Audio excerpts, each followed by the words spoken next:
Welcome back to Reading Bear. Today, we will take a look at some new revenge stories. And if you enjoyed my content, please don't forget to subscribe to my channel and post some bear emojis in the comments. Let's go! The first one is titled, HOA yells at me for training guide dog and grilling. Then loses position on board.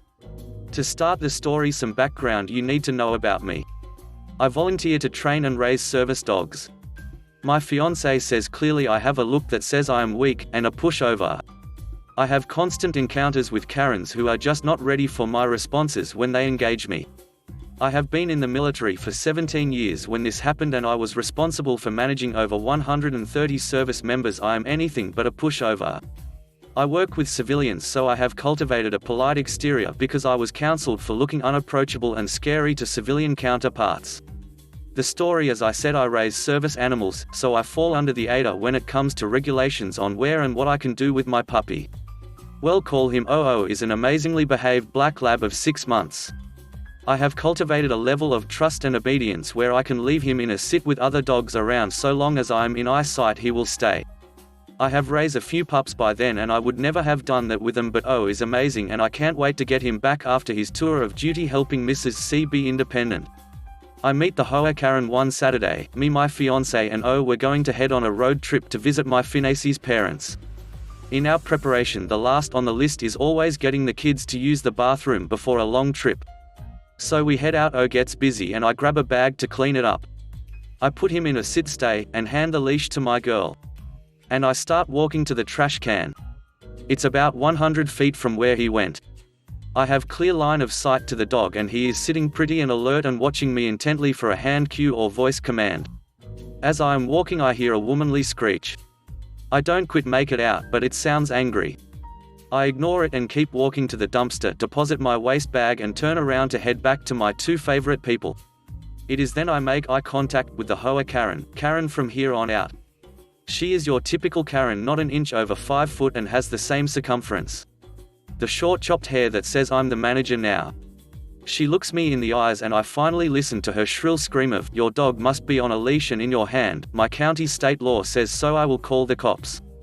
Now I don't do ignorant, and respect given is respect earned. I was willing to try and de-escalate. My fiancé owns the condo and is super non-confrontational.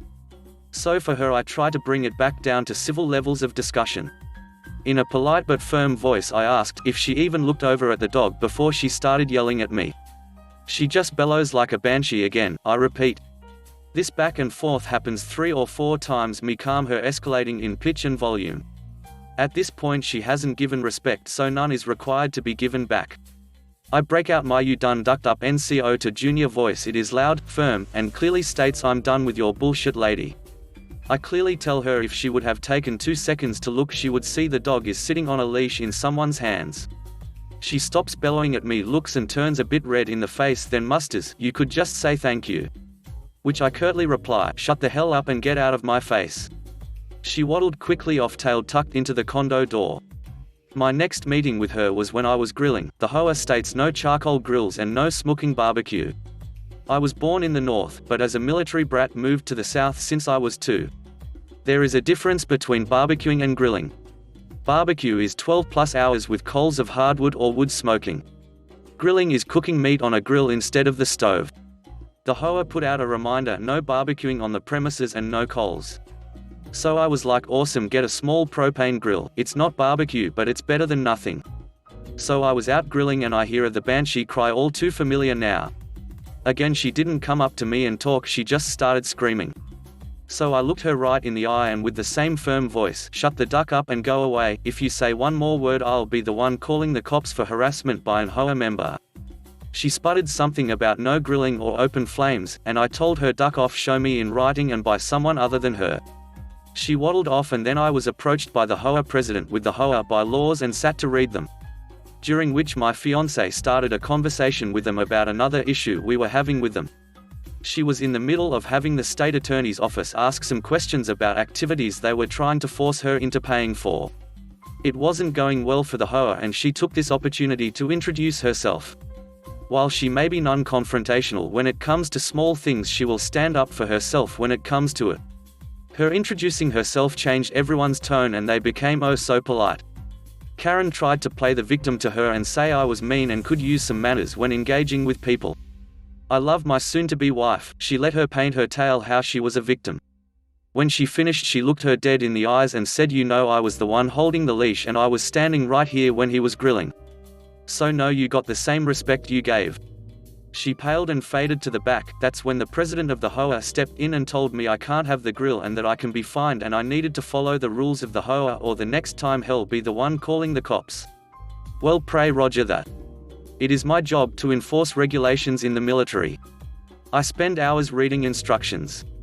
Nothing pleases me more than when I can shove the black and white in an butthole's face at work to get my guys what they are owed or to force them to do the job right. So you want me to follow the rules? Copy that, buddy. So I began my research. I found a few interesting things. 1. No HOA by law can be enforced if it is not the state database. 2. This particular HOA's bylaws were last updated 1994, it was 2016. 3. They state they follow my county's fire code, which follows NFPA 4. Finally the gem, the exact lat and long coordinates of the HOA's property lines. So I get a login for the state's database and print the HOA's bylaws. I print the NFPA, which states in a multi-family home you can store propane tanks no bigger than 2.7 liters but they can total no more than 5.4 liters cumulatively. I go to Lowe's, get a rope tape measurer, and stakes. I pull up Google Maps and mark the HOA boundary line on it. Lo and behold, what do I find? A drainage ditch that is city property not 10 feet from where I was grilling. So I take my coordinates, my stakes, and go carefully mark off the section of city property. Now for the revenge, I call the city, county fire departments and request a permit to grill on said city property. They said go for it. I didn't need a permit for it, no one would care. I insisted and they said it's my $50. They issued an event open flame, so with both permits it was $100, but I got permission from the city to grill there for 6 months. The next day at 7 o'clock I went to set up. I carefully measuring so I was at least 3 feet into the city property, set up my cooler with enough meat and beer to grill till doomsday. Then waited for the fireworks. It didn't take long for Karen to come screaming at me. I mean, I was 10 feet from the community pool and 3 feet from the sidewalk gazebo that led to the pool.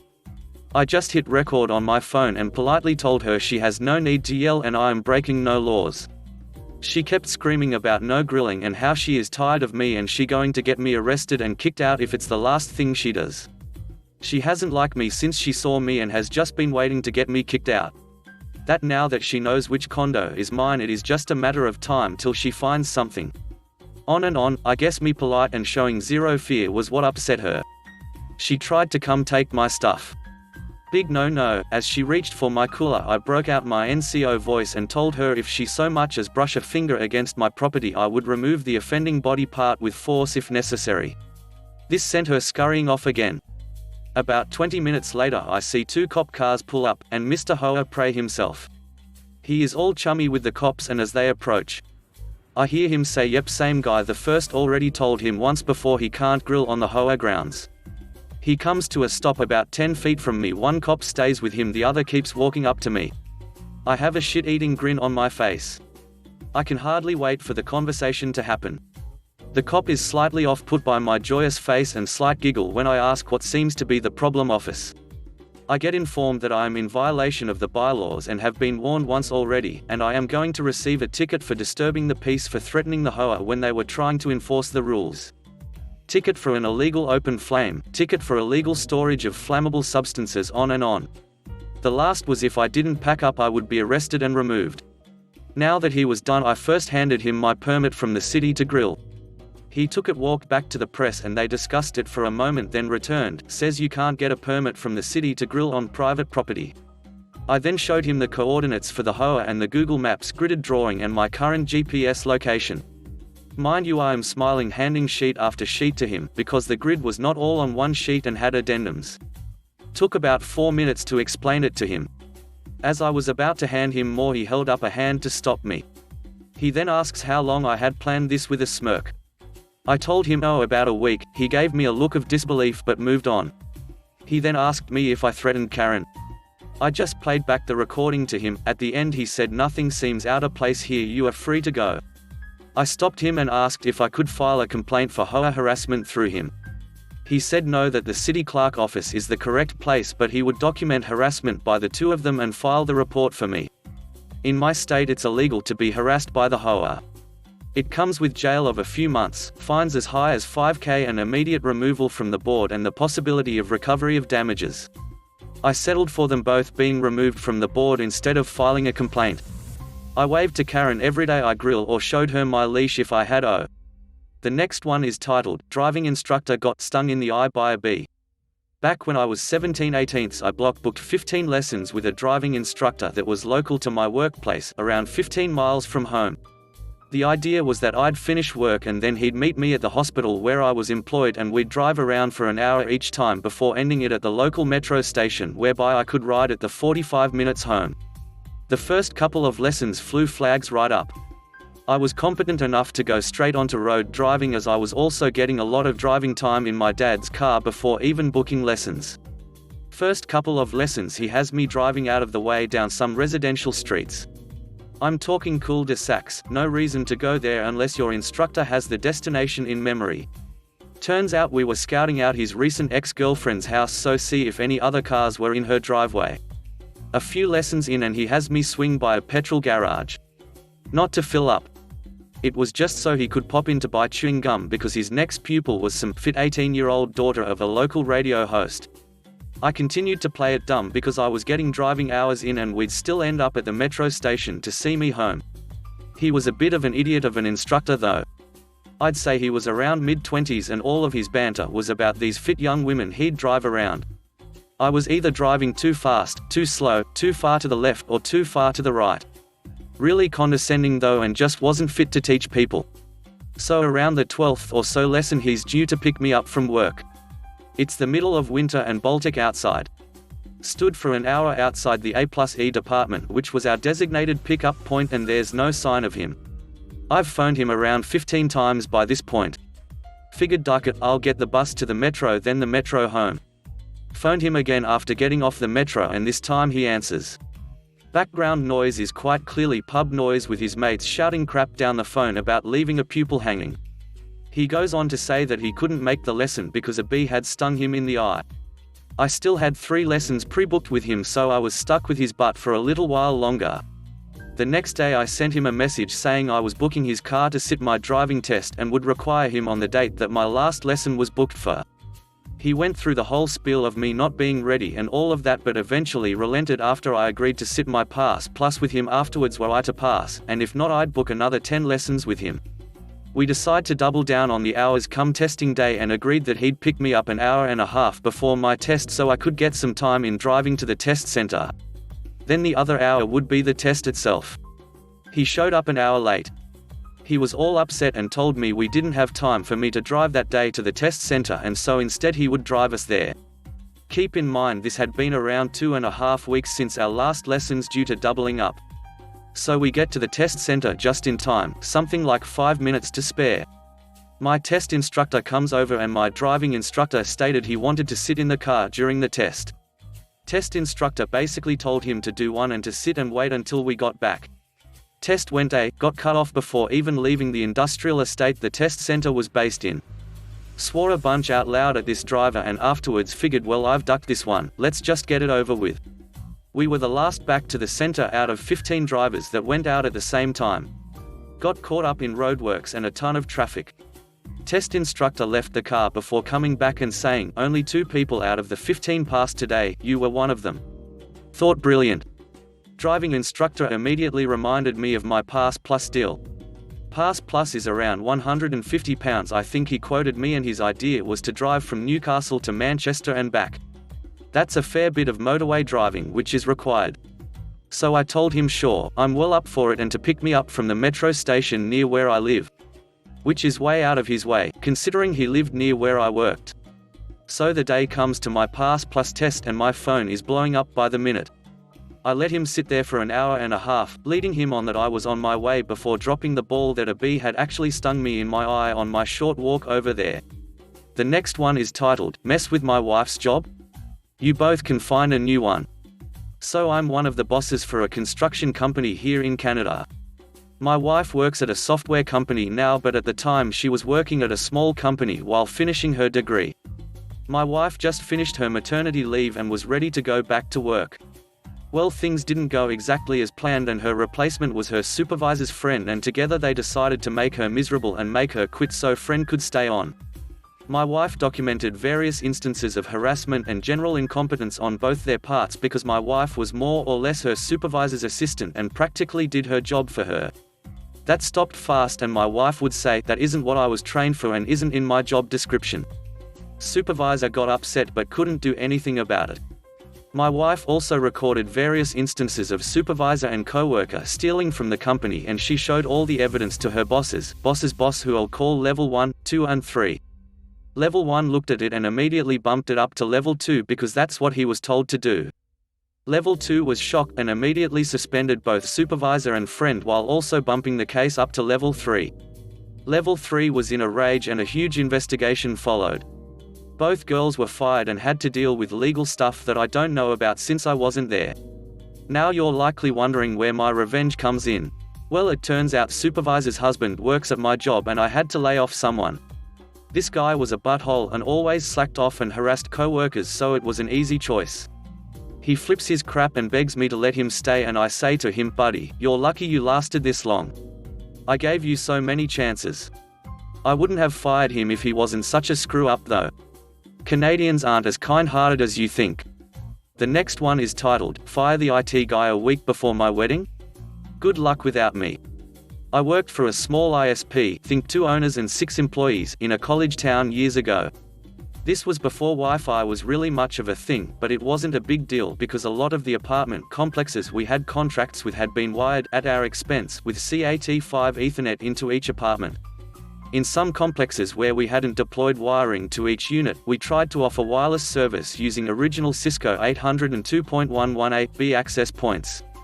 I had previously worked at a call center doing Win9X tech support with Convergys on a contract with Microsoft, and during high school I had also been the network administrator for a small non-profit run by a friend of the family.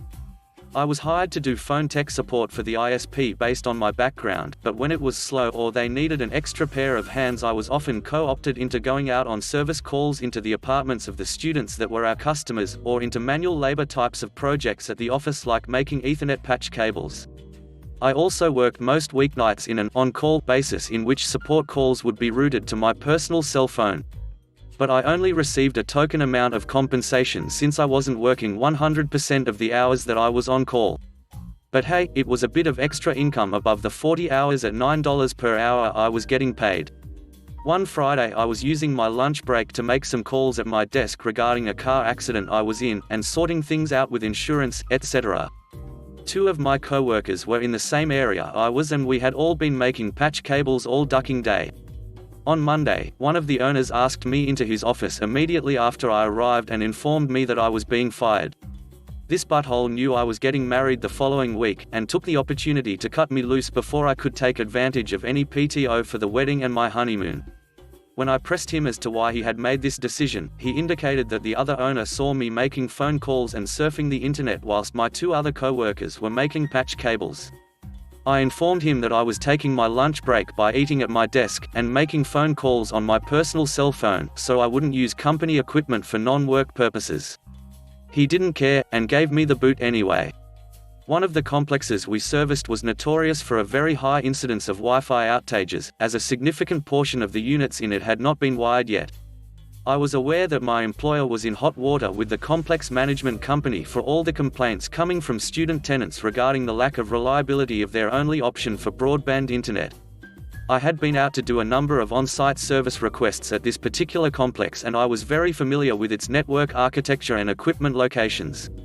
I remained friends with my former co-workers, and for weeks after my termination they continued to lament having to take support calls during the day. They were hired for blue-collar labor primarily. They also told me about all the angry customers leaving voicemails almost every night after hours while no one had replaced me to take after-hours support calls, and that the 2 owners had the calls routed to their cell phones, but mainly ignored the calls or turned their phones off each evening. Maybe you can see where this is heading. At around 1 a.m. one night a few weeks after my termination, I drove into the parking garage section of our notoriously complainy complex, with 800+ residents, ensured there were no security cameras and no one watching, then quickly entered each of the unlocked equipment closets and unplugged both ends of every single one of the patch cables and replugged some of them back in random ways and left the rest on the floor. I then quickly and quietly exited the closets, but before I left I turned off the electrical power breakers in each closet, and installed padlocks that I threw away the keys for, where they were previously missing on each access door. Every time I think back on what must have happened after, it brings a smile to my face. I feel bad for the students that lost their internet access for a night, but I take comfort knowing that the owners of the company likely got dozens and dozens of calls, or woke up to dozens and dozens of angry voicemails, and while they were phone system knowledgeable, none of the cables, patch panels or switches in our complexes were ever labeled, let alone documented anywhere. They had to fix that shit all by themselves. The last one is titled, "Douchebag tried to break my sand buildings so I broke his toe." So this happened to me when I was in first grade in school. I'm not sure if other places of the world, but we have these in Finland. We have after-school programs so that when your school ends you go there and you play outside and you get fed until your parents pick you up, and I was in one of those. So while we were outside I loved to play in the sandbox, and I always built massive huge walls around myself, and then I built castles inside. Now we had this second grader who I'll call Douchebag, and he loved to just break my buildings. And after a few times I got fed up and told a teacher. But guess what, Douchebag got a few slaps on the wrists and he broke my buildings again. So in our schoolyard there were these about fist-sized rocks just small enough for me to carry, so I slowly built the biggest walls ever and the most beautiful castle ever made by me. And inside the walls I buried those rocks in a way that you would be able to see them from the outside, and if you were to kick the walls you'd be kicking rocks. So when Douchebag came to kick my buildings he kicked my first wall as hard as I have ever seen. And yes, he kicked it with his leg positioned in a way that his toes would receive the impact. The shock on his face when he realized that my wall had quite large rocks inside it was the face of true horror and regret, and after that pain, he screamed and fell to the ground and started screaming and crying in pain, and obviously the teacher rushed over, and after a half an hour his parents picked him up and took him to the hospital. I was asked that why did my buildings have rocks inside, and I responded, so that they'd be heavier to protect my castle from the dragons and other monsters of the world. And she took it. Later I found out that 3 of his toes were broken and the ankle had received also heavy damage, so he never destroyed my sand buildings again. Thanks for listening.